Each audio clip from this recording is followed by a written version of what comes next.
démarre ce webinaire, donc ce webcafé PGSSE numéro 7, donc le 7e épisode de notre série de webinaires consacrés donc au PGSSE et plus largement aux bonnes pratiques de gestion de l'eau potable. Donc pour cette 7e édition, on a décidé d'aborder donc la thématique de l'autosurveillance. Donc je vais vous présenter rapidement le plan de webinaire juste après, mais alors pour vous rappeler rapidement comment on va fonctionner pour ce webinaire, c'est comme pour tous les autres webinaires de la série, hein, mais voilà, vos micros et vos caméras sont coupés pour qu'on puisse s'entendre tout simplement. Mais n'hésitez pas à poser vos questions dans le chat, hein. Après chaque intervention, on prendra un petit temps pour y répondre. Donc voilà, n'hésitez pas. Donc sans plus attendre, le programme du webinaire. Donc en première partie, ma collègue Sophie va vous présenter quelques actualités PGSSE en Grand Est et puis surtout vous présenter notre journée de fin d'année, donc la journée régionale eau potable et santé qu'on organise avec l'ARS Grand Est. Ensuite, on laissera la main à Nicolas Reynaud, donc de l'ARS, qui vous fera quelques petits rappels réglementaires sur l'arrêté autosurveillance de décembre 2022. Et puis pour terminer, donc, on laissera la parole à Valérie Savet, donc du SDEA, qui vous fera un petit retour d'expérience sur leur stratégie d'autosurveillance au SDEA et qui vous fera un petit lien avec leur PGSSE. Donc vas-y, Sophie, je te laisse la main. Ok. Bonjour à tous. Merci beaucoup d'être présente pour ce 7e Web Café. Donc, comme le disait Chloé, je vais démarrer avec l'actualité des PGSSE dans le Grand Est. Avec un petit... On vous redonne cette information, peut-être vous l'avez déjà eu par ailleurs, juste pour préciser que le pôle Hydréos a fusionné avec le pôle Dream Eau et Milieu qui est à Orléans. Donc, on a maintenant 3 sites, un site sur Strasbourg, un site sur Tomblaine et un site sur Orléans. Et on garde le même cœur de métier, hein, qui est l'innovation avec des actions de mise en réseau, d'organisation de journées, de montage de projets d'innovation et d'animation de territoire, comme cette action qu'on mène avec l'ARS Grand Est depuis 6 ans bientôt. Donc, dans le cadre de l'action sur les PGSSE, donc, vous êtes habitués au webcafé. Donc, les webcafés, c'est dans l'objectif d'aborder des sujets en lien avec la qualité sanitaire de l'eau, par ce biais des témoignages d'experts, des retours d'expérience. On veut aussi laisser la place pour que vous puissiez poser vos questions. Et on organise ça tous les trimestres. Donc, le prochain, ce sera en décembre. Le format, c'est toujours en ligne et c'est réservé au PRPDE du Grand Est. Donc, par rapport à ces webcafés, ce qu'on veut, c'est pouvoir répondre à vos attentes, à vos problématiques. Donc, n'hésitez pas à mettre dans le chat des sujets qui pourraient vous intéresser. Et pour rappel, on a déjà eu des sujets sur la désinfection, la protection des captages, la gestion des pénuries d'eau potable. On a eu aussi un webcafé qui a permis de décrypter le guide de l'AST, un autre qui a permis de faire un bilan sur les produits phytosanitaires et l'eau potable en Grand Est, et puis un autre qui vous a présenté les outils disponibles pour développer la connaissance de vos ouvrages. Donc ces sujets, on peut revenir dessus si vous avez besoin, on peut les creuser de manière différente. En tout cas, n'hésitez pas effectivement dans le chat à proposer des sujets pour les prochaines éditions. Un petit focus sur la journée régionale eau potable et santé. Alors, c'est bientôt, c'est dans à peu près un mois, le 12 novembre 2024. Ça va se dérouler au Centre des Congrès de Nancy. Donc, c'est très facile d'accès en train puisque c'est juste sur le parvis de la gare. Et puis, il y a des parkings aussi pour rejoindre le centre en voiture. Ça va être environ de 9h à 17h. Et puis, l'objectif, ce sera d'échanger sur le sujet des paramètres émergents dans l'eau potable, et puis aussi de faire se rencontrer et les collectivités et les fournisseurs de solutions pour pouvoir trouver des potentielles solutions pour les sujets globaux de l'eau potable.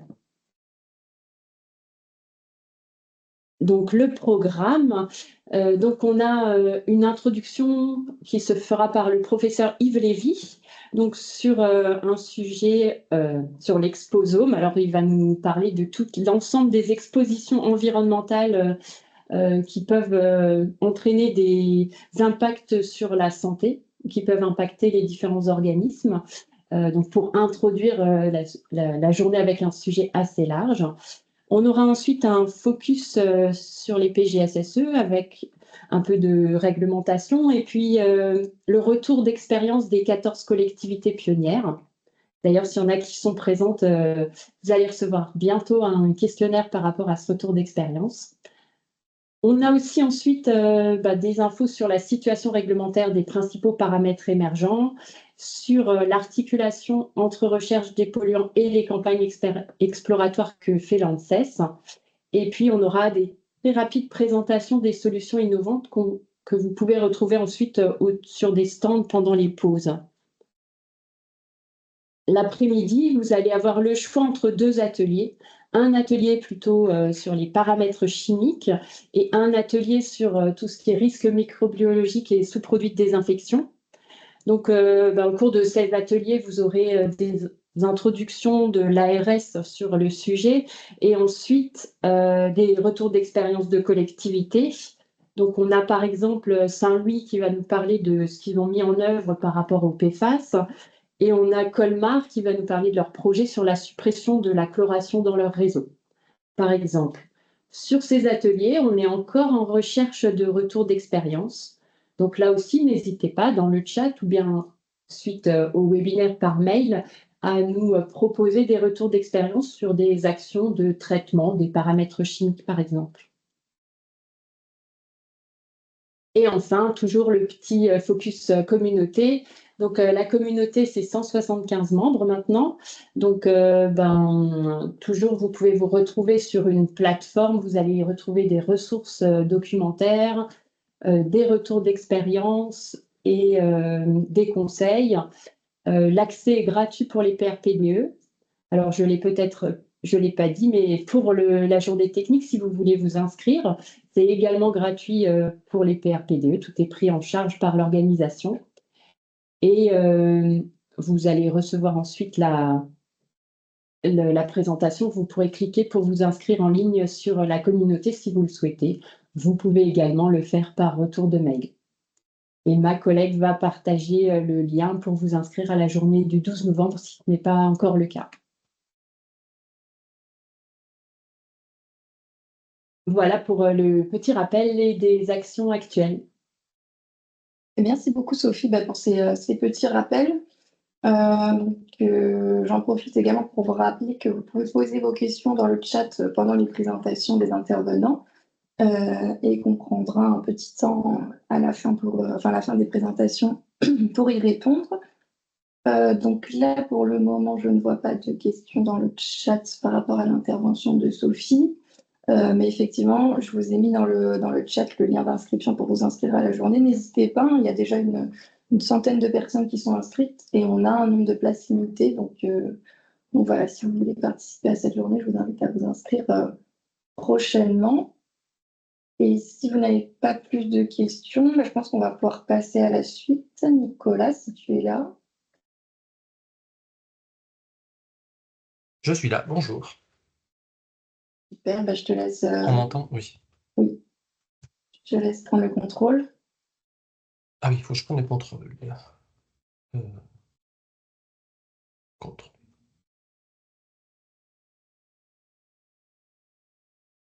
Donc bonjour à tous. Donc, j'interviens régulièrement dans les webcafés PGSSE. Donc juste rapidement, je suis Nicolas Reynaud de l'ARS Grand Est.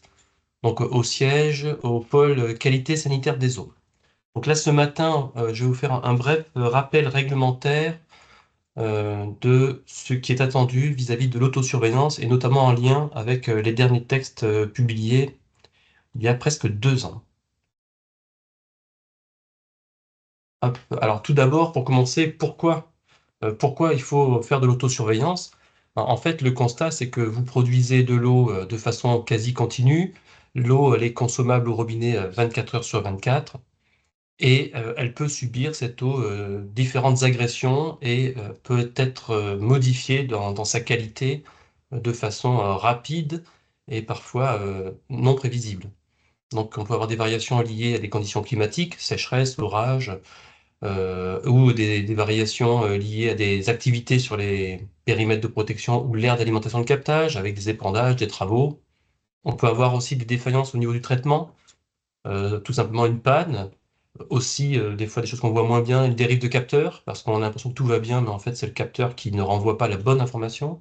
On peut avoir mal entretenu ces installations, ou aussi également, on pense bien faire, mais en fait, on utilise des produits qui n'ont plus le pouvoir qu'on imaginait, désinfectants par exemple. On peut aussi être amené à subir des actes de malveillance. Et évidemment, aujourd'hui, avec le développement des eaux impropres à la consommation humaine, donc ce sont toutes les eaux non conventionnelles, les eaux de pluie, les eaux grises, les eaux de source privées, captage privé, qui pourraient être mal interconnectées avec les réseaux publics, on peut avoir des pollutions de plus en plus fréquentes à cause des retours d'eau. À côté de cela, les contrôles de l'ARS que vous subissez, qu'on vous impose et que vous payez sont relativement peu fréquents. Alors, ça va dépendre de vos installations, de vos traitements, de la population desservie, mais on peut ne passer parfois que tous les 2 ou 3 mois sur vos réseaux.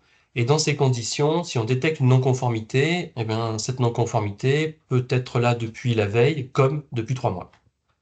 Donc ces contrôles, ils sont nécessaires pour faire un point sur la qualité de l'eau, mais c'est une vision uniquement ponctuelle à un instant T. Et même si on prélève un réseau qui est censé avoir une qualité d'eau homogène sur le réseau, on sait très bien que dans la réalité, s'il y a plusieurs réseaux, la délimitation de certains réseaux interconnectés et ou de certaines antennes, voilà, la qualité n'est pas parfaitement identique et notre modélisation n'est pas exactement le reflet de la réalité.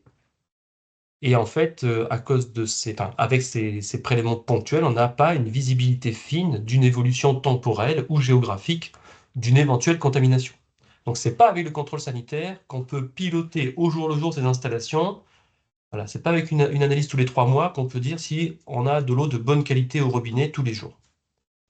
En conséquence, ce que l'on a pu voir ces dernières années, donc je vous ai mis 2 petits extraits que j'ai pris sur Internet, mais qui avaient défrayé un petit peu la presse régionale en 2021, 23 et 24, eh ben, c'est que parfois il y a des situations emblématiques et catastrophiques. Notamment, on a eu à Hermonville un retour d'eau dans Hermonville dans le 51, 1500 habitants, près de 300 malades sur 1500, liés à un retour d'eau, l'eau industrielle de la station d'épuration qui s'est retrouvée dans le réseau d'eau potable et avec des cas qui sont survenus le week-end. Donc là, on voit que ça arrive le week-end, donc il faut aussi surveiller hors heure et jour ouvrés, parce qu'il y a des choses qui peuvent se passer 24/24, 7 jours sur 7. Un autre cas également à Bar-sur-Seine, alors un cas qui a démarré en 2023, qui s'est reproduit en 2024, et là pareil, près de 200 malades de tous âges, liés cette fois à des conditions, on imagine, climatiques, à un captage vulnérable, et l'absence de traitement adapté de désinfection par rapport à cette contamination qui a été liée ensuite avec des cryptosporidioses, donc c'est-à-dire la présence de parasites dans l'eau, des cryptosporidiums. Et ces cryptosporidiums sont résistants à la chloration, par exemple. Donc, le traitement de désinfection n'était pas adapté à la source de contamination potentielle de l'ouvrage. Donc là, on voit des quantités de malades importantes.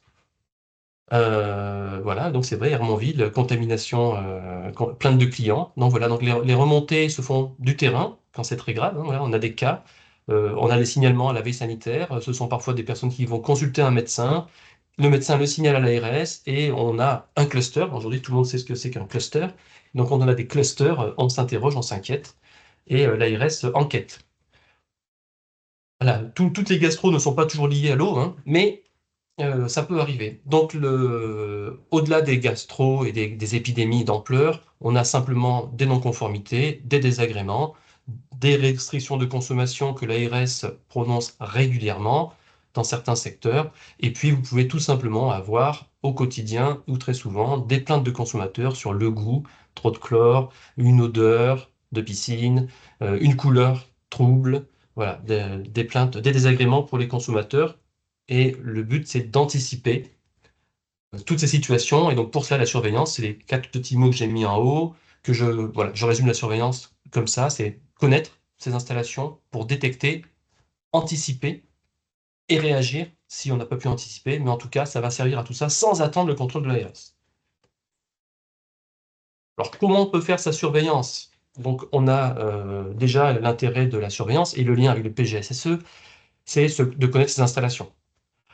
Est-ce qu'on connaît sa ressource? Est-ce qu'on connaît la vulnérabilité de sa ressource? Est-ce qu'on sait comment sont nos traitements? Comment on peut les améliorer? Quelles sont les failles? Où va le chlore? Est-ce que toutes les antennes sont bien désinfectées jusqu'au bout?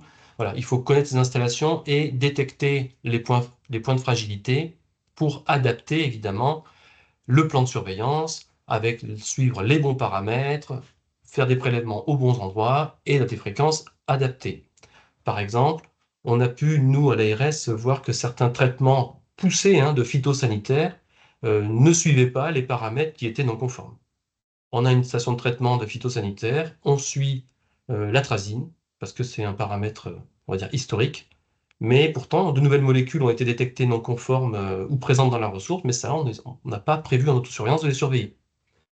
Donc l'ARS les contrôle, mais l'exploitant ne surveille qu'une petite partie. Alors, est-ce délibéré parce qu'il a estimé que l'atrazine reflétait l'ensemble des molécules présentes, ou est-ce un oubli? Voilà, on peut se poser la question.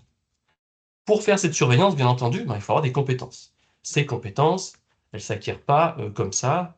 Il faut bien sûr former les agents, et même mesurer simplement du chlore avec une trousse sur le terrain, il faut une formation, il faut savoir le faire parce que ça ne se fait pas si facilement. On peut avoir des outils simples pour mesurer des quelques paramètres sur le terrain. Donc on peut avoir des analyseurs qui sont portables, comme un pH-mètre, un conductimètre. On a des nouvelles technologies qui se sont déployées ces dernières années pour avoir des mesures sur la bactério rapidement avec la TP-métrie. Donc tout ça, c'est de la mesure de terrain portative. On peut avoir, comme on le voit souvent, heureusement, des mesures en ligne, notamment pour savoir quel taux de chlore on injecte. Mais on peut avoir d'autres appareils en ligne, ailleurs et à d'autres endroits que simplement au niveau du réservoir. On peut imaginer que certains exploitants ont développé également un petit local, un petit laboratoire sur site pour déployer des mesures un petit peu plus poussées, mais qui seraient des mesures de toute façon rapides, pas forcément normalisées.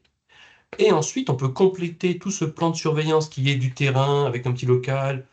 On peut aussi sous-traiter à un laboratoire accrédité certaines analyses. Voilà, pour faire le paysage complet d'une autosurveillance parfaite. Donc ça, c'est dans l'idéal, et malheureusement, on ne le voit pas partout. Alors, le Code de la santé, dernièrement, a été mis à jour et a rappelé les obligations des exploitants d'eau potable en matière de surveillance. Alors, cette obligation n'est pas nouvelle. La surveillance de l'eau par l'exploitant, elle a toujours existé, ou en tout cas, ça fait des décennies. Mais elle n'était pas très précise. Donc, depuis la transposition de la directive européenne de 2020, un arrêté spécifique a été produit, a été publié. Donc, c'est l'arrêté du 30 décembre 2022. Donc, celui-là, il est tout nouveau. Et l'arrêté qui permettait déjà, depuis 2007, de faire prendre en compte sa surveillance et de substituer une partie de la surveillance de substituer une partie du contrôle sanitaire par la surveillance. Donc l'arrêté du 21 novembre 2007 a été modifié. Donc si vous voulez lire l'arrêté du 21 novembre 2007, n'oubliez pas de prendre sur Légifrance le texte à date, donc après 2023. Si vous prenez la version originale, vous n'aurez pas les modifications de 2022. Donc, qu'est-ce qui est rappelé dans tout ça? C'est l'évidence, c'est-à-dire que la surveillance, c'est l'exploitant au jour le jour. Ça lui permet de faire des ajustements et d'anticiper les situations de dégradation de la qualité de l'eau. L'État, donc l'ARS en l'occurrence, fait un contrôle ponctuel. Ce contrôle vient en fait entériner la bonne gestion par l'exploitant et, si nécessaire, demande des corrections immédiates. Les deux, surveillance et contrôle, sont complémentaires. Vous appréciez généralement d'avoir une analyse de l'ARS pour savoir la qualité de l'eau parce qu'on fait intervenir des laboratoires agréés. Tout le monde ne le fait pas. on va dire chez les exploitants, hein, mais toutes les ARS ont l'obligation de faire intervenir des laboratoires accrédités et agréés. Mais il faut compléter ces contrôles par votre propre surveillance. Donc là, je vous propose de rentrer un petit peu plus finement dans l'arrêté de décembre 2022 et déjà de commencer par les 2 articles. Ah non, j'ai pas mis les articles du R13 21-23 et R13 21-15, mais voilà, là, ça rappelle les obligations de l'exploitant. Donc l'arrêté du 30 décembre 2022, il va faire un lien avec les PGSSE. Mais les PGSSE ne sont pas encore obligatoires. Pourtant, la surveillance est déjà obligatoire. Donc, ça ne veut pas dire qu'il faut attendre son PGSSE pour faire de la surveillance. Mais ça veut dire que vous pourrez, à l'aide de votre PGSSE, avoir une meilleure surveillance, puisque l'objectif du PGSSE, hein, pour ceux qui s'en rappellent, c'est de faire un état des lieux, d'évaluer les dangers, enfin, de cibler les dangers pour évaluer les risques. Avec cela, on va faire un plan d'action, et de tout ça, on doit déterminer également un plan de surveillance. Donc la surveillance opérationnelle parfaitement adaptée à vos installations découle du PGSSE. Très bien, donc ça c'est l'article 1.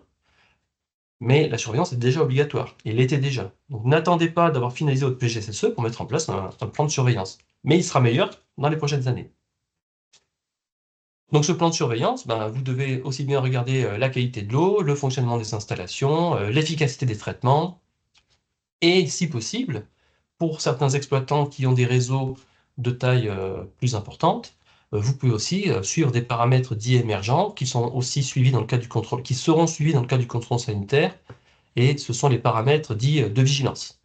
Aujourd'hui, il y a 2 paramètres dits de vigilance, c'est le 17-bêta-œstradiol, donc une hormone, et le nonylphénol, qui serait un plastifiant, je crois. Ça, c'est l'article 1 qui repose le contexte. L'article 2 donc, va dire que tous les prélèvements doivent être faits, évidemment, avec des opérateurs qualifiés. Donc là, l'importance de former vos agents à des bonnes pratiques de prélèvement et de mesure sur le terrain, dans l'idéal, avec des méthodes normalisées. Donc ça, c'est pas une obligation. La méthode normalisée, c'est de préférence, évidemment.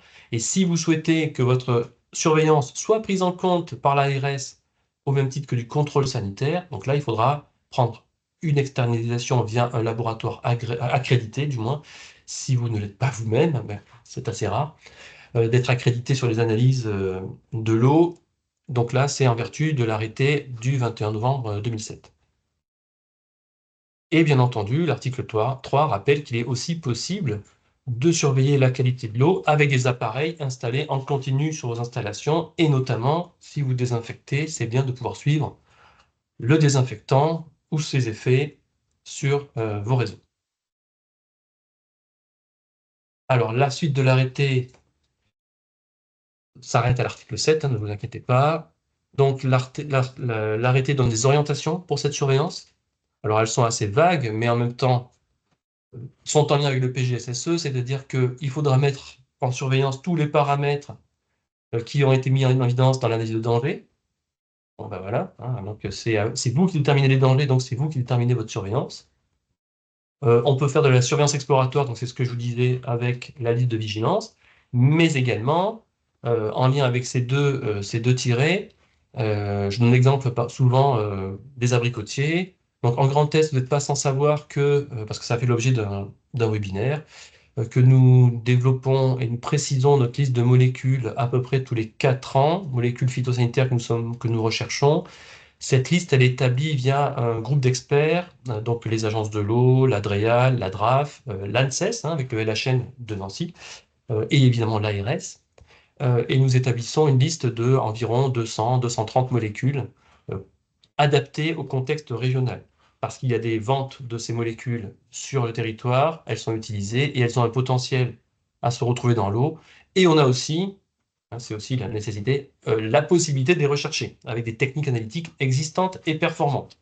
Voilà. Donc on ne peut pas tout chercher et le but n'est pas de tout rechercher. En revanche, si vous avez des activités particulières sur vos territoires dont vous faites le constat, par exemple des abricotiers, et je pense que dans notre liste, on n'a pas les traitements liés à la culture, à l'arboriculture des abricotiers, et qu'il y a des produits particuliers qui sont utilisés sur vos territoires, si cette molécule-là ne fait pas partie de notre liste, rien ne vous empêche de faire votre propre surveillance sur cette molécule-là pour savoir si elle n'est pas déjà dans votre eau. Parce que le contrôle sanitaire de l'ARS n'est pas exhaustif, et comme je vous dis, on cible des molécules sur un contexte régional. Même si on a des experts, on ne cherchera pas toutes les molécules phyto qui peuvent être utilisées parfois en quantité minime sur certains secteurs. Donc ça, il vous appartient d'adapter la surveillance en fonction des dangers que vous identifiez. Mais cet arrêté, il oriente tout de même sur quelques paramètres qui seront soit obligatoires, soit à mettre en place au cas par cas si vous êtes concerné, notamment turbidité, les colifages somatiques, on en reparlera un petit peu après, le chlore et ses sous-produits, bien sûr, l'équilibre calco, voire des paramètres de type chlorure de vinyle monomère si vous avez des conduites en PVC posées dans les années 70-80, par exemple. L'article 5, c'est un peu rébarbatif, hein, c'est de la réglementation, mais l'article 5 dit que cette surveillance, et ça c'est un rappel, et aujourd'hui on n'exige pas de recevoir ce bilan annuel, mais normalement, vous devriez nous transmettre de votre propre initiative un bilan de votre programme et des résultats de votre surveillance. Donc l'ARS devrait savoir comment vous faites votre surveillance et quelles sont les grandes lignes de votre surveillance et les résultats qui en sont sortis. Ça devrait être produit et mis à disposition. Bien sûr, si on a des questions, souvent, on peut vous demander de mettre à disposition, de transmettre vos résultats d'autosurveillance, si vous en faites. Et donc là, l'article précise également que l'exploitant doit transmettre les résultats de son autosurveillance à la demande de l'ARS, bien entendu. Et également, dans le cadre de la surveillance, si vous détectez vous-même un paramètre non conforme, qu'il soit ou non réglementé, mais qui fait partie de votre plan de surveillance que vous êtes censé avoir transmis à l'ARS, un paramètre qui fait partie de votre plan de surveillance, vous devez informer l'ARS dans les 48 heures maximum après la détection de cette non-conformité. Donc vous ne pouvez pas, normalement, vous ne devriez pas garder secret des détections de paramètres non conformes et attendre que l'ARS vienne faire une analyse de contrôle pour le découvrir et nous dire oui, on savait, parce que on avait vu la non-conformité la semaine dernière, mais on attendait que vous veniez nous confirmer. Non, il ne faudrait pas faire ça. Hein, voilà, normalement, c'est complémentaire. On vous fait le contrôle, on vous donne nos résultats, vous devriez faire votre surveillance et transmettre vos résultats également en retour. Donc ça, c'est réinscrit dans l'arrêté de 2022 et qui rappelle bien les obligations de toutes les parties. L'article 6, l'article 5 dit que l'ARS peut transmettre un format pour la transmission des non-conformités. Donc ça, bon, pour l'instant, déjà, si vous nous informiez par mail ou par téléphone des problèmes, ce serait pas mal.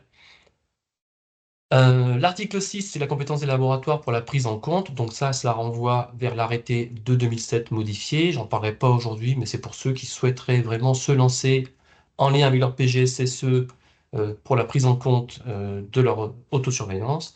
Et l'article 7 rappelle que cet arrêté du 30 décembre 2022 entre en vigueur le 1er janvier 2023. Donc nous sommes le 10 octobre 2024.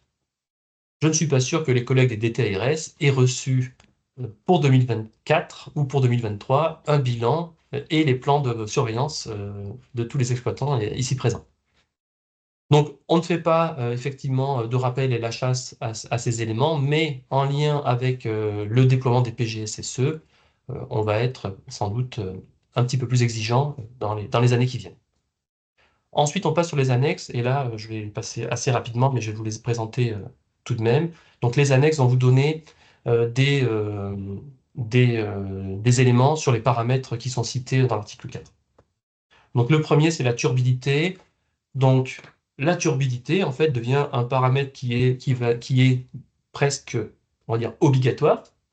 Dessus la turbidité, on nous donne des valeurs de référence à suivre, et on nous dit qu'il faut la suivre de façon hebdomadaire quand on produit moins de 1000 m3 jour. Donc je ne suis pas sûr qu'aujourd'hui tout le monde surveille la turbidité quand on produit moins de 1000 m3 jour, et en continu si on produit plus de 10 000 m3 jour. Cette turbidité, dans l'annexe, il est précisé qu'on ne doit pas la suivre si la turbidité est liée au fer ou au manganèse. La turbidité, donc, ce sont des paramètres à suivre. Ensuite, les coliphages somatiques, là, je vais en dire deux petits mots. Alors, les coliphages somatiques, je crois qu'on en avait parlé déjà dans le webcafé désinfection. On va en parler également avec l'ANSES, normalement, lors de la journée régionale eau potable et santé. En deux mots, donc le coliphage, c'est un virus. C'est un virus qui va infecter les bactéries E. coli. Donc l'avantage du coliphage, il est multiple. C'est que c'est un virus, donc il a un comportement de virus. Donc si on en trouve, c'est que potentiellement, il peut y avoir d'autres virus qui va démontrer que la désinfection n'est pas suffisante pour tuer les virus. Et en même temps, c'est un marqueur d'une contamination par des bactéries indicatrices de contamination fécale, les E. coli. Vous savez qu'on mesure des indicateurs, que l'indicateur vaut ce qu'il vaut, qui démontre, quand on en trouve, la présence potentielle d'autres choses et de plein d'autres choses, hein, que ce soit des virus, des parasites, on voit que la bactérie, mais parfois on ne voit pas la bactérie, mais ça ne veut pas dire qu'il n'y a pas de contamination. Et donc le coliphage sera un marqueur résiduel d'une contamination par des bactéries E. coli. Donc c'est un meilleur marqueur de la contamination que la bactérie en elle-même. En tout cas, il donne d'autres indications. Donc c'est facultatif. Ça sera à mesurer pour ceux qui découvrent notamment que leur ressource elle est vulnérable aux risques viraux ou à des risques bactériaux réguliers. L'analyse, nous, on a fait notre marché, on est en cours de renouvellement de notre marché public. On voit que c'est pas donné comme analyse, donc c'est pas à faire tous les jours. Mais voilà, ce sont des analyses qui pourront être faites et qui vont amener plus de connaissances sur le risque microbiologique au-delà des simples indicateurs bactériologiques. L'autre annexe, une autre partie de l'annexe de la désinfection et des produits, des sous-produits de désinfection. Alors ça, bien sûr, c'est une obligation. Vous injectez des produits, vous traitez, il faut suivre son traitement, il faut suivre le devenir du traitement du produit dans les réseaux. Donc vous devez mesurer, si vous désinfectez au chlore, le chlore, ça serait quand même pas mal de savoir le mesurer. Et bien sûr, il faut, si on se prémunit d'un risque microbiologique, il ne faut quand même pas créer un autre risque lié à des sous-produits. Donc, il faut aussi éviter et désinfecter plutôt à la bonne dose. Donc, tout cela, il faut mettre en place une surveillance adaptée de votre désinfection. Là, je vais pas, on avait fait un webcafé sur la désinfection, donc je ne vais pas m'attarder. Et enfin, l'arrêté propose également de suivre l'équilibre calcocarbonique. Donc ça, bien entendu, ça sera plutôt pour des eaux soit très douces, soit très dures, qui subissent des traitements. Et l'intérêt, c'est de suivre l'équilibre. Pour rappel, l'équilibre calcocarbonique, ça peut se mesurer assez simplement en faisant la différence de deux pH, le pH d'équilibre et le pH de terrain. Donc le pH d'équilibre, vous pouvez l'approcher avec des analyses en laboratoire, mais votre pH terrain, vous pouvez le mesurer très facilement avec un pH mètre. Et voilà le tour sur le point réglementaire vis-à-vis de la surveillance. Merci Nicolas. Alors je vois qu'il y a quelques questions dans le chat. Déjà, première question, pourrons-nous avoir le PowerPoint? Oui, tout à fait, ça vous sera envoyé après le webinaire. Donc, juste avant les questions, est-ce que j'arrête, tu reprends la main, ou parce que si j'arrête le partage, on est-ce que n'arrête ça pas va le partage, oui, je Oui, reprends voilà, la main. j'arrête pas le partage. Voilà. Très bien. Voilà. Alors, première question. Donc, bonjour, vous citez la nécessité de transmettre les non-conformités d'autosurveillance en 48 heures à l'ARS et au préfet, mais plusieurs ARS du Grand Est n'informent pas en 48 heures les PRPDE sur les dépassements références de qualité comme les bactéries coliformes. Alors, normalement, nous, c'est une référence de qualité. Sur les coliformes, ça, c'est à voir avec votre ARS, avec votre délégation, si vous souhaitez être informé. Normalement, nous, dès lors qu'on a des résultats complets, ils sont transmis dans la foulée à l'exploitant qui doit les afficher. Donc là, on parle de résultats euh, incomplets, on va dire, qui sont validés sur certains paramètres et incomplets pour l'analyse entière.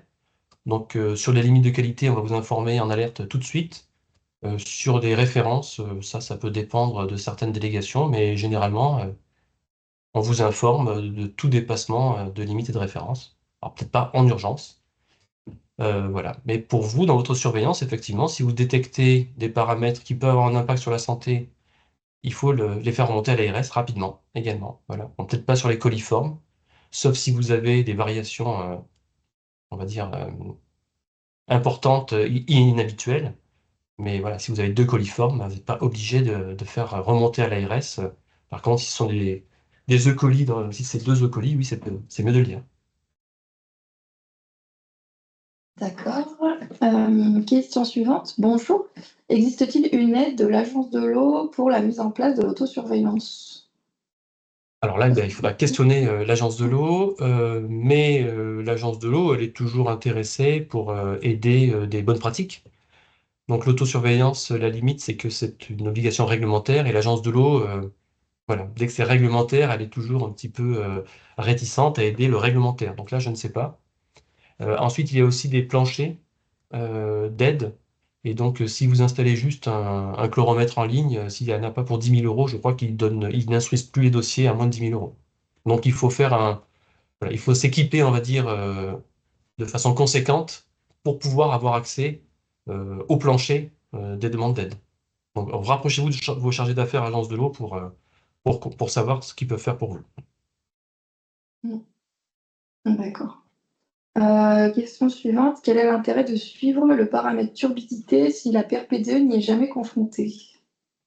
Alors, si votre PGSSE met en évidence que vous n'êtes pas du tout confronté, que votre historique d'analyse montre qu'il n'y a pas besoin, je pense que vous pourrez très bien, dans le plan que vous envoyez, dire voilà, la turbidité a été mesurée, a été vérifiée, il n'y a aucun intérêt à le suivre chez moi. Voilà. Après, la turbidité, c'est aussi un indicateur d'une variation. Donc, si vous ne l'avez jamais été confronté, un jour, si elle arrive, s'il y a une variation de la turbidité, ça pourra vous attirer. Ça attirera votre attention sur le fait qu'il y a un problème. Donc, le mettre en place peut être aussi intéressant si, voilà, ça sera un indicateur de déviation de la qualité puisque vous n'y avez jamais été confronté. Hein, voilà, faut voir cet intérêt-là également dans la surveillance. D'accord, merci. En attendant, donc, Monsieur Ergox nous a précisé par rapport à la question sur l'aide de l'Agence de l'eau sur la mise en place de l'autosurveillance. Donc, le Ciel a déposé une demande d'aide qui sera accordée en octobre. Donc, oui, apparemment, l'Agence de l'eau me subventionne bien ce type de travaux. Et donc, dernière question, y a-t-il une fréquence d'analyse obligatoire? Alors, les fréquences d'analyse qui sont proposées dans l'arrêté, selon les paramètres qui sont déjà indiqués, sont celles qui sont voilà, minimales, on va dire. Ensuite, chacun définit son plan de surveillance en fonction des dangers et de la survenue ou non de ces dangers et en fonction de son évaluation des risques. Donc, le plan d'action, il est propre à chaque installation, à chaque exploitant. Et voilà, on ne peut pas vous dire la fréquence minimale, sauf celle qui est fixée dans l'arrêté pour certains paramètres. Ok. Eh ben, merci pour la présentation et puis pour les réponses. Et donc, je vous propose de continuer. Attends, Nicolas, il reste une dernière question qui vient d'apparaître. En cas de non-conformité bactériologique, l'ARS peut-elle imposer à une PRPDE de substituer sa ressource si elle possède une interconnexion? Alors, dans le cadre d'une non-conformité, la première des choses, c'est qu'on vous demande d'agir. Si vous n'avez pas déjà vu vous-même qu'il y avait une non-conformité, c'est vous qui proposez, entre guillemets, la solution. Donc nous, en cas de non-conformité bactériologique forte et à défaut de solution immédiate, on va vous demander d'informer la population de ne pas consommer l'eau. Et ensuite, si votre ressource est régulièrement contaminée et si vos traitements en place ne permettent pas de rétablir la qualité de l'eau, peut-être que le préfet, via l'ARS, va vous demander de substituer cette ressource temporairement ou définitivement. Après, c'est pas la pratique courante de dire d'arrêter une ressource contaminée pour des bactériologies et de passer sur une interconnexion, mais c'est pas impossible. D'accord, merci. Et ben, donc, s'il n'y a pas plus de questions, je vous propose de passer à la suite. Merci, Nicolas. Merci. Donc, pour terminer ce webinaire, on va passer à la dernière intervention, donc le retour d'expérience du SDEA. Valérie, si tu es là, je te laisse Oui, je suis là. Je vais prendre la main en haut à gauche, C'est le bon. bouton contrôle. Ouais. Oui. Là, donc. Est-ce que... Alors, non, c'est peut-être... Je sais pas si tu veux, vas-y. Sinon, voilà. Est-ce que vous voyez mon écran, là? Oui, OK.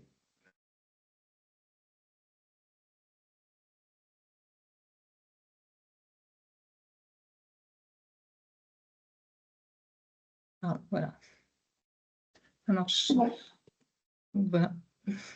Donc, juste, bonjour à tous. Valérie Savé, je suis responsable maîtrise d'ouvrage eau potable, donc au SDEA, donc Alsace-Moselle. Quelques mots sur le SDEA, hein.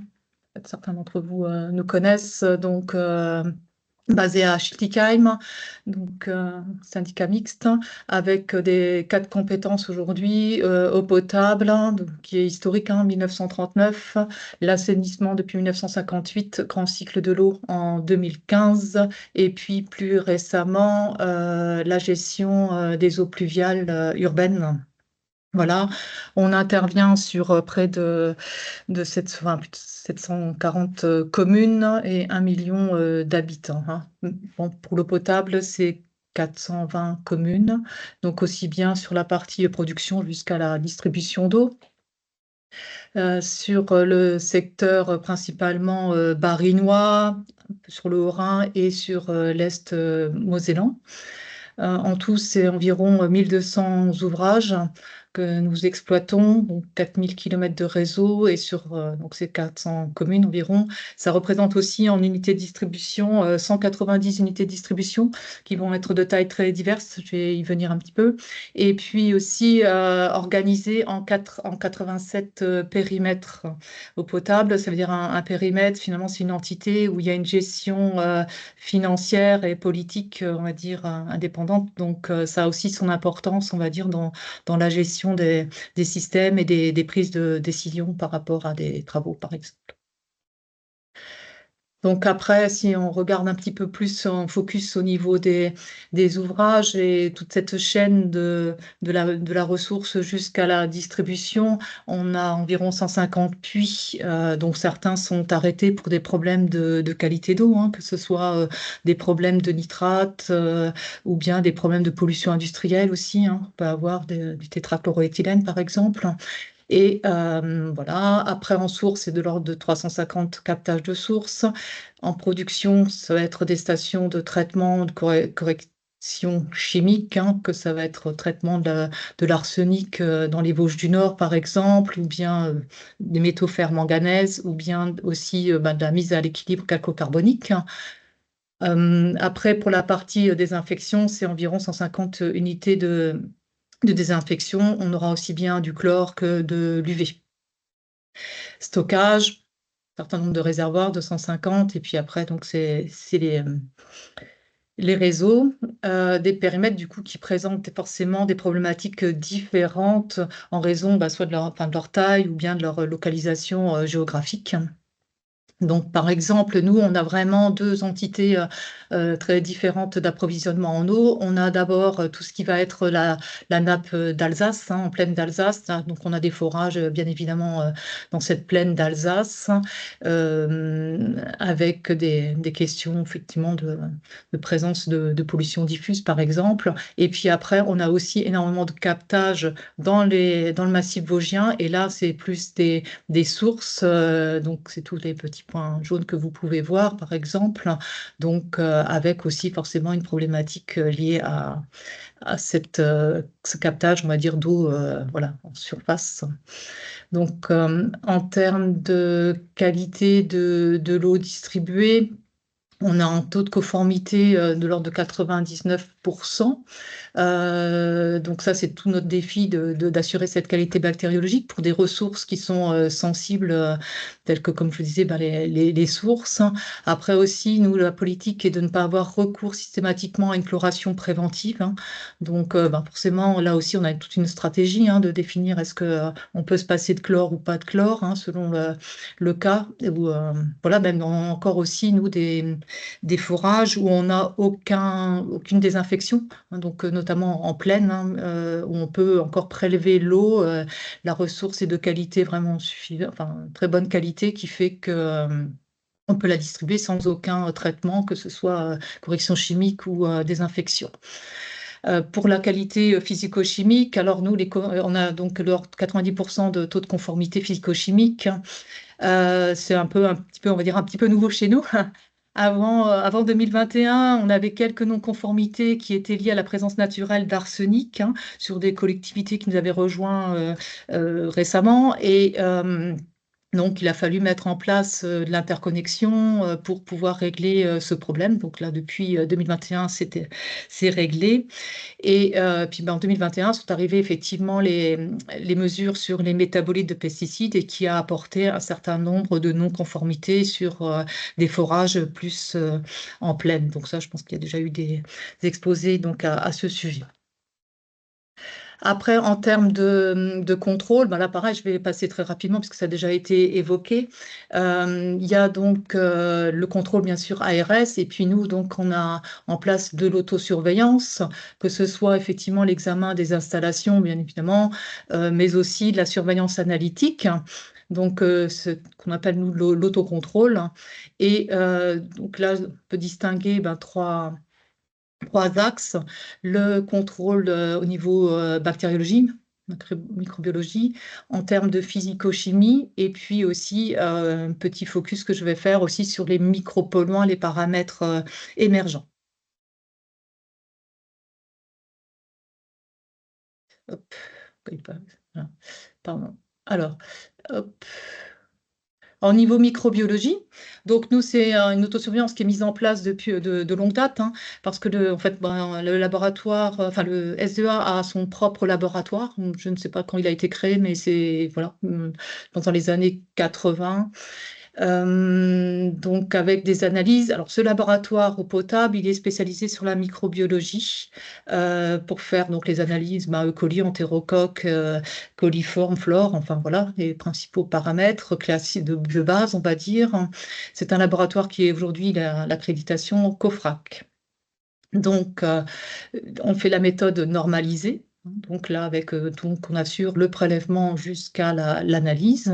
C'est une vingtaine de prélèvements qui sont effectués chaque jour sur tous les secteurs, avec des mesures, bien sûr, des paramètres de terrain, le pH, température, chlore, turbidité. Et puis ça, on le complète selon le cas, donc au cas par cas, par la méthode dite rapide, qui nous donne des résultats en 24 heures en entérolerte, colilerte. Donc je pense que certains d'entre vous doivent connaître aussi ces méthodes, parce que même les laboratoires, effectivement, de référence privée peuvent assurer aussi ces analyses-là. Donc, ce qui permet quand même de gagner en rapidité de réponse. Alors, effectivement, il y a une question de reconnaissance par l'ARS de ces analyses ou pas, mais il y en a une, je crois que c'est l'entérolerte qui est déjà quand même normalisée. Voilà. Et puis, faire sur certains secteurs qui sont à fort enjeu, on a souhaité aller vers de la mesure en continu de la bactériologie. Alors, avec tout un certain nombre de difficultés de trouver du matériel et puis de voir jusqu'où ils en étaient au niveau de l'innovation, et ça sera l'occasion peut-être d'échanger lors de la prochaine effectivement journée à Nancy sur ces difficultés d'avoir du matériel qui nous permet de suivre la bactériologie en continu. Mais toujours est-il que nous on a fait l'acquisition en fait de matériel qui fait de la mesure par cytométrie de flux. Donc c'est un appareil de Bactosense, voilà, qu'on a mis en place sur deux unités de distribution qui sont importantes. On a mis en place 2 appareils sur chacune avec au niveau de réservoir en fait. Voilà, donc c'est un appareil qui nous permet alors de faire une mesure, on va dire, qui est globale de flore, on va dire, flore totale. Donc, mais il permet de voir effectivement s'il y a des évolutions ou pas, et avec capable d'analyser toutes les 2 heures. Mais bon, voilà, nous on l'a calé, pas toutes les 2 heures, mais toutes les 6 heures. Mais ça nous donne quand même pas mal d'informations. avec un bémol quand même qui est le coût des équipements. Donc ça, on ne peut pas l'imaginer le déployer aussi aisément. Et puis la notion qu'il n'y a pas d'identification des bactéries, hein. Donc là, on n'est pas, voilà, on ne peut pas savoir si ça peut être de l'entérocoque coli ou autre, hein, bactéries qui sont effectivement gênantes. Donc c'est important. Je vais juste caler ça. Pour les secteurs importants qui sont non chlorés, hein, pour le cas présent, c'est deux secteurs où il n'y a pas de chlore. Et puis, par contre, ce qu'il faut aujourd'hui, nous, on se considère encore au stade de l'expérimentation. On a encore un besoin de faire, voilà, de compléter, on va dire, un référentiel pour pouvoir bien interpréter les résultats. Mais là, vous pouvez voir, par exemple, l'effet d'une chloration ponctuelle, par exemple, où on voit bien que on descend les concentrations. Alors, en termes de paramètres physico-chimiques, là, pareil, ça a déjà été évoqué dans la présentation de M. Reynaud. On va suivre les ressources et les installations de traitement, que ce soit métaux, neutralisation, la chloration. Alors, il peut y avoir déjà des mesures qu'on appelle par kit, hein, par les agents d'exploitation, donc des mesures de fer, de manganèse, par exemple, pour nos stations qui traitent le fer manganèse par voie biologique, par exemple, mais aussi des prélèvements par les laboratoires. Et là, on fait appel aux laboratoires externes, hein, puisque, comme je vous le disais, nous, notre laboratoire pour la partie eau potable est plutôt spécialisé en microbiologie. Et donc, quand on veut faire des contrôles sur d'autres paramètres, enfin les paramètres chimiques, voilà, ça va être sous-traité. Donc, on a un contrat avec un laboratoire. Voilà. Après, en termes de paramètres qui sont contrôlés, alors on va dire en ligne, parce que ça aussi, donc on déploie aussi les mesures en ligne. On va avoir bien sûr le chlore, les mesures de pH, conductivité, donc ça c'est pour nos stations de reminéralisation, neutralisation, la turbidité, donc là sur les sources, hein, avec des mises en décharge par exemple, hein, qui peuvent commander une mise en décharge quand on a une turbidité trop élevée. Température, nitrate, là c'est sur un cas particulier aussi, où on fait un suivi en continu, on mesure en ligne des nitrates, et aussi on a mis en place un analyseur, enfin c'est un seul, hein, mais j'en parle quand même un petit peu, un analyseur couleur, hein, sur une station de traitement qui traite le fer et le manganèse, et par voie physico-chimique, hein, et on a mis en place un analyseur couleur pour compléter la panoplie, pour détecter éventuellement aussi une dérive du fer ou du manganèse. Voilà. C'est donc souvent sur les ouvrages mis avant distribution, donc permet de vérifier à distance les paramètres de traitement et donner l'alerte en cas d'anomalie. Et on est allé aussi, au-delà de ça, c'est de faire de la mesure aussi en continu sur les réseaux. Donc, sur le réseau, là, ce qu'on a appelé donc, nous, le Smart Water qualité de l'eau, c'était d'avoir la donnée sur l'ensemble d'un réseau qui était relativement important. On a mis en place une dizaine d'analyseurs, hein, sur ce réseau qui est un réseau, on va dire, rural, semi-rural, hein. Donc, on a pu mettre en place les analyseurs au niveau de réservoirs, au niveau de stations relais, et donc qui permet d'avoir en fait une mesure de la qualité de l'eau tous les 10 km. Là, c'est des mesures voilà, hein, donc de pH, de conductivité, de chlore. Voilà. Donc, on a mis en place là les appareils que vous voyez ici qui sont des Burkhardt. Voilà, ce qui donne un peu les données, les types de graphes qu'on peut avoir après sur notre supervision. Là, des exemples, par exemple, là, pour le cas de la température, où on peut voir qu'effectivement, au fil de la circulation de l'eau dans les réseaux, on a des augmentations de température, et en fonction des remplissages de réservoirs, par exemple, on peut avoir aussi des évolutions de la température. Voilà, et puis après aussi, en termes d'analyseurs, on s'est dit aussi que l'humain, c'était intéressant. Donc, on a testé aussi le fait que les opérations goutteurs d'eau. Donc, on a mis en place sur deux unités de distribution aussi qui étaient importantes. Donc, on a fait appel à des volontaires. Donc, c'était une bonne vingtaine sur le premier site et puis plus de 60 sur le deuxième. Et on les a fait goûter pendant 6 mois, 9 mois. On leur a fait goûter l'eau, donc 2 fois par semaine. Et ça, voilà, c'était une façon aussi en se disant, ben voilà, l'intérêt d'avoir de l'information aussi qui revient des abonnés, parce que voilà, il n'y a pas mieux que le palais, presque pour détecter d'éventuelles anomalies. Donc c'était quand même très intéressant. C'était aussi dans le cadre, enfin, ça s'est accompagné aussi de travaux de modélisation hydraulique, etc., hein, puisqu'il faut quand même avoir aussi derrière bien la compréhension de comment circule l'eau, etc., pour pouvoir interpréter les remontées. Donc voilà, ça a pu me faire quelques améliorations techniques sur certains points. Voilà. Pour l'instant, on ne l'a pas développé plus, alors parce que c'est arrivé, ça s'est terminé au moment où le Covid est arrivé aussi, et donc voilà, on a forcément bien évidemment arrêté ces opérations-là à ce moment-là. Mais on a trouvé que c'était quand même très intéressant, voilà, de rendre le consommateur acteur. Après, concernant les micropolluants en paramètres émergents, historiquement, il y avait un suivi via les missions eau. Hein, donc, on a des missions eau, nous, depuis les années 2000. Hein. Donc, il y avait déjà des mesures qui sont assurées dans le cadre de ces opérations.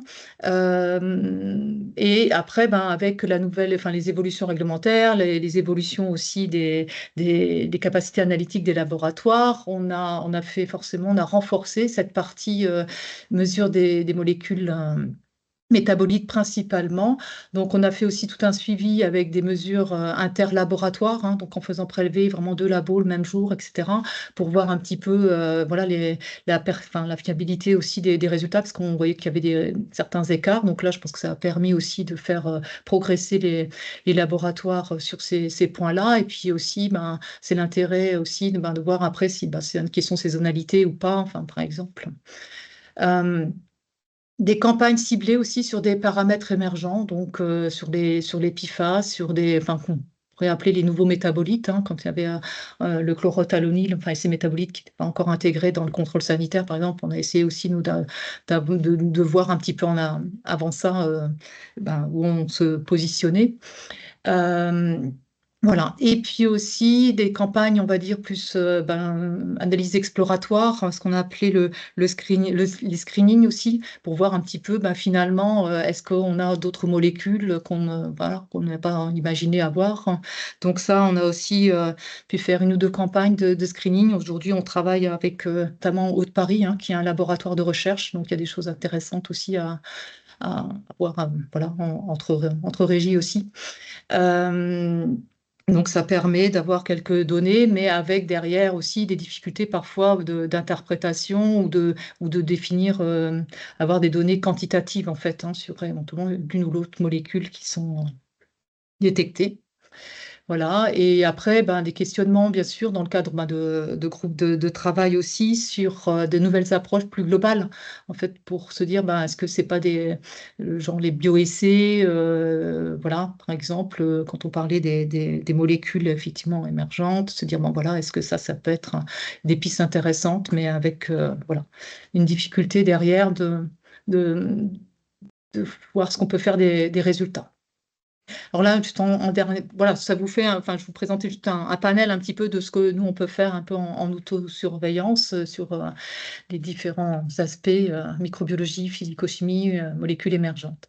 Et après, pour la prise en compte dans le PGSSE, effectivement, l'autosurveillance est intégrée comme moyen de maîtrise. Donc là, j'ai juste fait une petite présentation, comme connaissez donc sur cette notion de calcul du risque initial, hein, qui est la gravité multipliée par la fréquence, parce que nous, on applique la méthode AST. Hein. Donc, je ne sais pas s'il y a d'autres méthodes qui feraient différemment, mais nous, c'est ce qu'on applique. Et donc, après, on y applique ensuite un élément de maîtrise qui vient pondérer, hein, et qui nous permet d'avoir après le risque résiduel, donc qui est le risque initial divisé par la note de la maîtrise. Et nous, aujourd'hui, grosso modo, la prise en compte de l'autosurveillance, quand on a sur la mise en place d'autocontrôle, analyse laboratoire, on va coter à 4. Et puis, quand on a affaire à de la mesure en continu par rapport au risque ou au danger, on va mettre une note de 12. Donc, à titre d'exemple, ici, vous avez donc, j'ai pris 3 exemples, hein, sur des sources et réservoirs, où par exemple, là, c'est un apport de matière en suspension, hein, problème de turbidité dès qu'il y a des forts événements pluvieux. Donc là, on a forcément le type de danger, ça touche à la fois la physico-chimie et bien sûr la bactériologie. Donc le risque initial, il est coté donc à 64. Et après, donc, on applique l'élément de maîtrise. Aujourd'hui, ça a été la mise en place, un turbidimètre qui est en place, hein, qui pilote une mise en décharge des sources lorsque la turbidité est trop élevée. Donc, ce qui fait que là, on applique le coefficient de 12 qui nous permet d'avoir un risque résiduel qui est coté à 5. Au niveau du stockage, au niveau du réservoir, donc là, on a des dangers de révivifiance bactérienne, hein, dû à des temps de séjour élevés. Et là, de la même façon, on a un programme d'autocontrôle qui est au-delà de, effectivement, les prélèvements ARS, mais aussi, nous, des prélèvements que l'on fait spécifiquement sur le réservoir, plus lavage du réservoir. Donc là, c'est plutôt aussi une question de bonne pratique, hein. Et ce qui fait que là, on a coté à 4 en disant, voilà, on a la maîtrise. Et de la même façon, pour le réseau aussi, avec le fait que déjà, forcément, l'eau est déjà désinfectée par UV, mais aussi, donc, on a de l'autocontrôle aussi sur le réseau. Voilà, ce qui fait que ça permet, l'autosurveillance permet nous c'est un élément de maîtrise qui permet de réduire significativement le niveau de risque. Et puis après, au niveau du PHSE, effectivement, on voit bien que sur certains points, on n'a peut-être pas mis en place une autosurveillance, ou bien elle n'est peut-être pas suffisante. Et là, l'idée, c'est de faire progresser justement cette autosurveillance et de l'intégrer dans un plan d'action, plan d'amélioration. Donc, en termes de conclusion sur cette notion d'autosurveillance, qui est effectivement évolutive, adaptée aux enjeux, au contexte local. Donc là aussi, comme en termes de fréquence d'analyse, comme un peu pour l'ARS, hein, c'est vrai qu'à un hameau où il y a quelques habitations, on ne va pas avoir la même fréquence de contrôle peut-être qu'une commune ou une unité de distribution qui va avoir plusieurs dizaines de milliers d'habitants, hein. Donc, c'est surtout, nous, des analyses qui sont accréditées COFRAC, hein, c'est ce qu'on exige aussi des prestataires externes. Et puis, surtout, d'aller vers la mesure en continu, hein, parce qu'on voit que c'est ce qui nous permet d'avoir du gain en fiabilité, en réactivité. On a encore beaucoup d'attentes sur les méthodes d'analyse, hein. Donc voilà, que ce soit pour des paramètres émergents, ou même pour, comme je vous le disais, pour la bactériologie. C'est vrai que moi, je suis toujours surprise qu'aujourd'hui, en 2024, on attend encore 2 ou 3 jours après un prélèvement pour avoir un résultat bactériologique normalisé. C'est vrai que c'est quand même, c'est très frustrant, et je pense qu'on aurait vraiment à gagner sur ces paramètres-là. Donc, voilà. Mais pour l'instant, on n'a pas trouvé mieux que de la mesure encore globale. Voilà. Et puis après, on a aussi trouvé des solutions au cas par cas pour les petites unités de distribution de montagne, parce que même la mesure de turbidité, c'est pas forcément facile à mesurer en continu sur, en plus des sources, ne pas avoir de perte d'eau, par exemple, ou bien avoir des conditions même pour installation du matériel par rapport à de l'énergie, etc. Donc ça, c'est une vraie difficulté aussi pour qu'on rencontre aussi pour mettre en place une autosurveillance qui serait peut-être adaptée voilà, au risque. Après, concernant les micropolluants, paramètres émergents, là, pareil, c'est d'avoir de l'acquisition de connaissances, d'être dans l'anticipation pour mieux connaître la vulnérabilité de nos ressources. Donc, ça, c'est forcément l'intérêt par rapport au screening aussi. Et puis, ça nous a aidé aussi pour la mise en place d'une station de traitement, parce qu'on doit mettre en place des stations de traitement là, sur deux ou trois sites. Et c'est vrai qu'on a fait les screenings aussi pour être sûr de dire, ouais, on va peut-être pas, qu'on ne passe pas à côté de quelque chose, puisqu'on investit déjà des millions d'euros dans la station de traitement. Alors, mieux vaut savoir ce qu'on a éventuellement dans notre eau. Et là, bon, on n'a pas eu de mauvaise surprise. C'est déjà un bon point. Voilà. Et puis, voilà, après, pour les laboratoires, pour eux, c'est d'être capable d'analyser de façon fiable les molécules à très faible concentration. Bon, ça, je pense que voilà, ils sont bien conscients de ça. Tout le monde l'est. Et puis, pour nous, exploitants ou ARS, c'est aussi être capable d'interpréter les résultats. Ça, c'est, je pense, aussi un point sensible aussi pour l'ARS, parce que, effectivement, on peut peut-être aller plus loin dans des analyses, mais comment on interprète quand il n'y a pas de référentiel? Et puis, trouver des solutions pour répondre aux exigences réglementaires. Donc, c'est ce que j'ai évoqué là aussi par rapport au fait par certains secteurs, on est obligé de mettre en place des traitements. Donc, pour moi, l'autosurveillance, c'est effectivement, elle est incontournable. C'est un incontournable élément de maîtrise et s'inscrit complètement dans la démarche PGCSE. Et puis, surtout, le PGCSE nous permet à la fois, et c'est toute la boucle, de dire, OK, est-ce que cette autosurveillance, elle est bien adaptée et qu'est-ce qu'on peut faire de mieux? Parce que, voilà. Je pense on peut toujours être dans l'amélioration continue et c'est vrai que c'est pour nous un vrai levier aussi pour être davantage déjà dans le préventif et puis aussi derrière, in fine, c'est surtout d'apporter plus d'assurance aux consommateurs sur la qualité de l'eau distribuée. Donc voilà, si on pouvait avoir plus encore de mesures en continu, en temps réel, etc., ça, je pense que les abonnés ne pourraient qu'en être satisfaits. Voilà, j'en ai fini pour la présentation. Merci beaucoup Valérie pour cette présentation très exhaustive. Alors, on va passer aux questions sur cette partie. Je vois qu'il y a eu des questions pendant la présentation qui sont plus adressées à l'ARS. Je propose qu'on y revienne après. Mais on va rester d'abord sur les questions concernant la présentation de Valérie. Alors, une première question. Il y a déjà eu quelques réponses dans le chat, mais bonjour, comment s'appelle cette méthode de calcul fréquent, gravité, risque, maîtrise, comme présenté juste avant? Où peut-on trouver de la documentation pour mettre en place cette méthode? Merci. Donc, c'est issu du guide de l'AC. Je te laisse peut-être... Oui, tout à fait. Donc, nous, on a, pour ces premiers PGCE là, qu'on est en train de faire, on s'appuie sur la méthode du guide de l'AST. Donc, ça, je pense qu'il est accessible, enfin, je ne sais pas, même en ligne, je ne sais plus. Mais, ouais, voilà. Donc, le principe, c'est qu'il y a une cote, il y a une note pour la fréquence, en fonction que l'événement va susceptible de se produire fréquemment ou pas.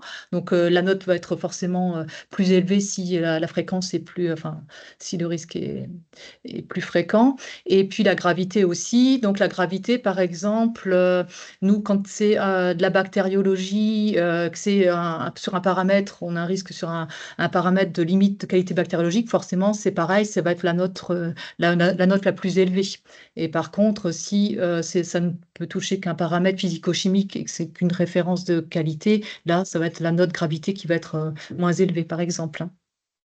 Je ne sais pas si ça répond à la question, mais après, c'est le principe d'analyse de risque assez classique, où on multiplie gravité par fréquence, ça nous donne une note, et puis après, on pondère par les éléments de maîtrise, et que ça réduit la note. Et après, si je reviens un peu sur parce que j'ai passé vite, parce que pour moi, c'était effectivement peut-être pas le sujet du jour, mais je peux représenter là. Comme ça permet de comprendre aussi. C'est-à-dire qu'ici, avec ce risque résiduel, là, quand on obtient cette notion de note, 5, 4, et là, on considère que quand on est à une note inférieure à 8, le risque, il est faible. On considère qu'on maîtrise, que voilà, il n'y a pas de plan d'action à faire en particulier. Par contre, quand on va être entre 8 et 16, que ce risque résiduel il reste encore quand même moyen, là, on va voir si on peut mettre en place certaines actions. Ça pourrait par exemple être une rénovation de réservoir ou ce genre de choses.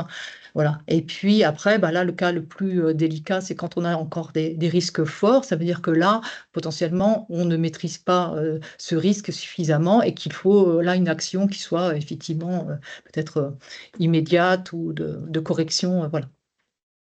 Et là, après, le tout, c'est de pouvoir réviser régulièrement ça en fonction des évolutions de nos plans d'action. Merci, oui, c'était très clair. Donc effectivement, c'est tiré donc d'une méthode présentée par l'AC dans sa publication sur le PGSSE. Et donc, Monsieur Pieretti vous a envoyé le lien sur lequel vous pouvez télécharger cette publication en ligne. Moi, j'avais une autre petite question. Tu as dit tout à l'heure que, notamment pour la mise en place du cytomètre de flux, c'était un coût important qui faisait partie des freins. Par rapport à la question qui a été posée tout à l'heure, est-ce que vous avez pu avoir des subventions pour ça ou pour d'autres Alors, d'autres oui, on a pu avoir des subventions, alors dans le cadre d'un contrat territoire-climat au climat, un CTEC, qui avait été fait, donc voilà, c'est sur le Corosberg, hein. Donc ça a été intégré dans un panel d'actions, on va dire, voilà, touchant la qualité de l'eau potable, mais pas que, hein, parce que c'est des contrats qui touchent les différentes compétences. Mais oui, ça peut être aidé, hein. Enfin, nous, ça peut être aidé dans ce cadre-là. D'accord. Et alors, depuis donc la mise en place de toutes ces actions, de toutes ces mesures d'autosurveillance, est-ce que vous avez remarqué il y a plus de, enfin voilà, est-ce que vous détectez des choses régulièrement? Est-ce que ou ça vous permet à l'inverse de vous rendre compte que tout va bien? Alors, ça permet, par exemple, sur les réseaux, ici, bah, comme on est sur de la flore globale, on voit effectivement des évolutions. Et donc, voilà, ça nous permet aussi, bah, dans ces cas-là, on va provoquer des prélèvements. On va demander à notre laboratoire d'aller confirmer, par exemple, hein, de faire des prélèvements. Et donc, y engager après, ben, éventuellement une correction comme la chloration, comme je vous avais montré là le graphique. Après, aujourd'hui, on est quand même encore en stade d'expérimentation parce que euh, on aurait aimé, on va dire ça comme ça, que ça puisse aussi nous dire, bah ouais, là, ben, dès qu'on arrive tel seuil, c'est qu'il y a vraiment une charge bactérienne et potentiellement de l'E. coli ou de l'entérocoque, etc. Mais ça, aujourd'hui, la liaison ne se fait pas forcément de cette manière-là. Enfin, on n'a pas, nous, réussi encore à le démontrer. Donc voilà, on est encore en phase de test en fait, hein. C'est pour ça que là, je dirais prudence. On a vraiment encore toute notre autosurveillance de prélèvements, par exemple hebdomadaires, que l'on fait sur ces secteurs-là pour faire les contrôles que bon, voilà, que tout va bien quand même. D'accord, merci. Mm.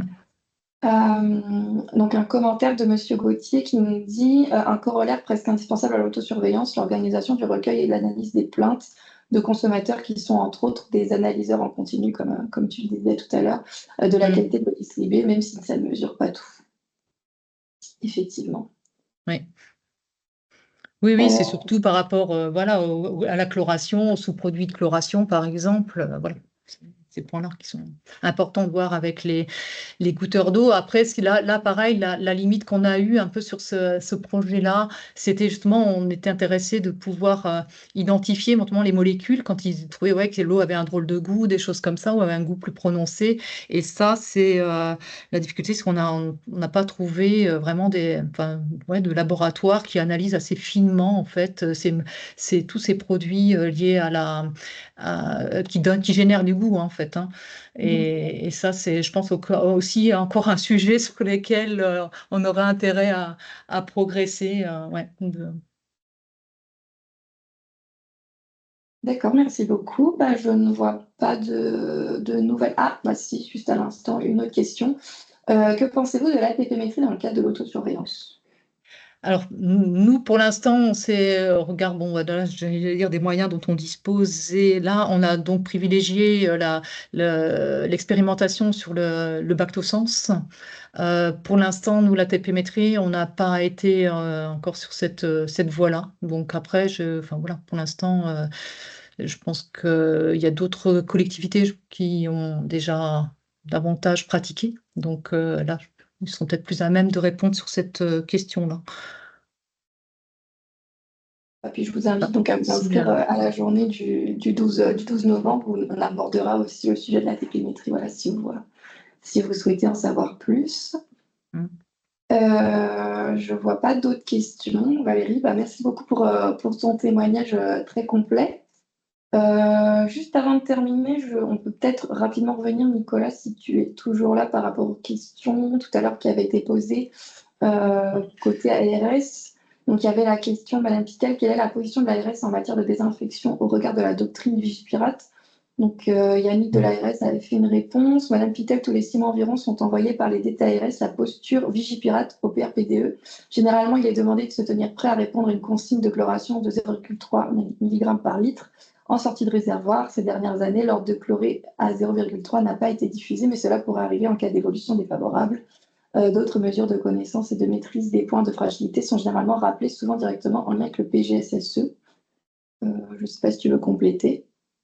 C'est ça, c'est-à-dire que la posture demande à ce que les exploitants soient en capacité de lutter contre un agent microbiologique de façon efficace en mettant en œuvre une désinfection et de la rémanence. Donc il n'y a pas d'obligation, et je rappelle dans la réglementation aujourd'hui, il n'y a pas d'obligation de désinfecter ces réseaux. Il y a en revanche une obligation de résultat d'avoir zéro bactérie pathogène dans les réseaux. Et donc pour cela, il faut mettre en place des. C'est pas juste on met pas de désinfectant, c'est voilà, on s'assure qu'il n'y a pas de risque microbiologique comme peut le faire le SDEA avec sa super surveillance. C'est vraiment un exemple idéal, on va dire. Voilà, ils sont très très très bons. Tout le monde n'a pas ce niveau-là aujourd'hui, mais on n'exige pas la désinfection au titre des vigipirates. Le jour où ça arrive, il faut être capable de le faire, mais on ne demande pas de désinfecter obligatoirement. En revanche, je précise aussi que dans certains arrêtés d'autorisation de distribuer l'eau, des arrêtés préfectoraux, la désinfection est imposée. Pourquoi? Parce qu'en fait, l'exploitant n'a pas démontré la capacité à distribuer de l'eau conforme régulièrement. Donc, un exploitant qui a eu des non-conformités régulières peut se voir imposer la désinfection, mais la désinfection n'est pas une obligation pour tout le monde. L'obligation, c'est le résultat d'avoir une eau conforme vis-à-vis des paramètres microbiologiques. Et juste une petite remarque par rapport au prix de la cytométrie de flux. Madame, vous savez, n'a pas donné le prix. Mais pour moi, ce sont des matériels qui coûtent entre 50 et 100 000 euros pièce. Oui, Mais alors, voilà. nous, c'était 40 à 50 000 euros, effectivement, l'appareil. Voilà. Ouais. Donc, c'est pas à la portée de tout le monde. Non, non, C'est non. vraiment, voilà, c'est un appareil de pointe. Voilà, c'est quand on en est à surveiller avec la cytométrie de flux, c'est qu'on a déjà des données par ailleurs. C'est pas Oui, ça à oui, faire en oui. premier. C'est ça. Et en fait, alors moi, ce que j'ai pour proposer, enfin, pour évoquer ça, notamment avec les élus, en disant c'est le prix à payer de ne pas chlorer. Voilà. Quelque part, voilà. Non, mais c'est super, c'est une belle démarche, mais c'est vrai que la cytométrie de flux, c'est un appareillage voilà, de pointe. Oui, oui, oui. Mais comme dit, vraiment, nous, on serait heureux de voir sur le marché des appareils qui nous mesurent E. coli, entérocoque en continu. Bon, pour pas en citer, il y en avait un qui avait quand même avait créé un prototype, un fournisseur, et en fait, ils sont pas allés jusqu'à la commercialisation. C'est effectivement un petit peu. Enfin, c'est dommage, mais apparemment, le marché n'était pas suffisant. Et ouais, je me dis, bon, voilà, je pense que quand même. Enfin, voilà, on détecte aujourd'hui, par exemple, si on parle du Covid ou autre, on est capable de faire des tests rapides, de détecter, hop, si c'est positif, etc. Et puis là, finalement, sur l'eau potable, on voit que, ouais, au niveau bactériologie, microbiologie, on n'a pas de méthode rapide, voilà, qui nous ferait le lien avec un risque sanitaire, en fait, immédiat, quoi. Ça, c'est quand même dommage, quoi. Ouais, effectivement, espérons que voilà, ça puisse se développer dans les prochaines années. Juste avant de terminer, peut-être une toute dernière question. L'ARS peut-elle prendre en compte les résultats des tests entérolaires coliaires pour une levée de restrictions suite à une non-conformité bactériologique? Alors la question, merci Vincent, elle est posée, moi je la prendrais à l'inverse, c'est pourquoi on a une restriction de consommation. Alors d'une part, on va mettre des restrictions de consommation dès lors qu'on estime que la qualité n'est pas maîtrisée et que la réactivité de l'exploitant n'a pas été suffisante. Donc s'il y a des mesures rapides à mettre en œuvre, il faut les mettre en œuvre avant d'avoir la restriction. Une fois qu'il y a que la restriction est en place, en fait, aujourd'hui, non, on prend quasiment pas, enfin, c'est pas la pratique de prendre en compte les mesures rapides pour lever les restrictions qui ont été imposées. Même si certaines sont normalisées et même si l'ARS, dans son marché, pourra avoir recours à ces mesures. Ce n'est pas la pratique, on en reste aux mesures normalisées avec pouces, qui sont les plus fiables. Voilà. Mais la question qu'il faut se poser, c'est pourquoi la restriction est là. C'est parce qu'en fait, voilà, l'ARS a décidé en fonction aussi de ce que l'exploitant a apporté comme proposition et comme maîtrise de la situation. Et donc, voilà. Donc, la méthode rapide va prévoir en amont de la restriction et pas comme une solution pour la lever, même si ça peut amener des éléments sur la bonne pratique liés à voilà, les mesures que j'ai mis en place en urgence. On a un élément à 24 heures sans attendre les 48 heures de la pousse. Ça peut avoir un avantage. Mais voilà, aujourd'hui, c'est pas la pratique de lever des restrictions avec des interrogates et colidertes. Super, merci. Bah, je crois que c'était la dernière question. Voilà, on arrive au terme de ce webinaire. J'espère que ça vous a plu et que vous avez pu avoir quelques éléments voilà, que vous pourrez exploiter par la suite pour mettre en place votre propre autosurveillance. Merci beaucoup Nicolas et Valérie pour vos présentations. Voilà, j'espère qu'on a pu répondre à toutes les questions. Comme dit, vous aurez les présentations à l'issue du webinaire. On va également préparer un replay pour les personnes qui sont membres de la communauté PGSSE. Et puis voilà, j'espère qu'effectivement donc, ça vous a plu et qu'on voilà, vous serez disponible pour venir échanger avec nous directement pendant la journée eau potable voilà, qu'on organise à Nancy le 12 novembre prochain. Merci à tous et bonne journée. Merci, au revoir. Bonne journée, au Merci, revoir. au revoir.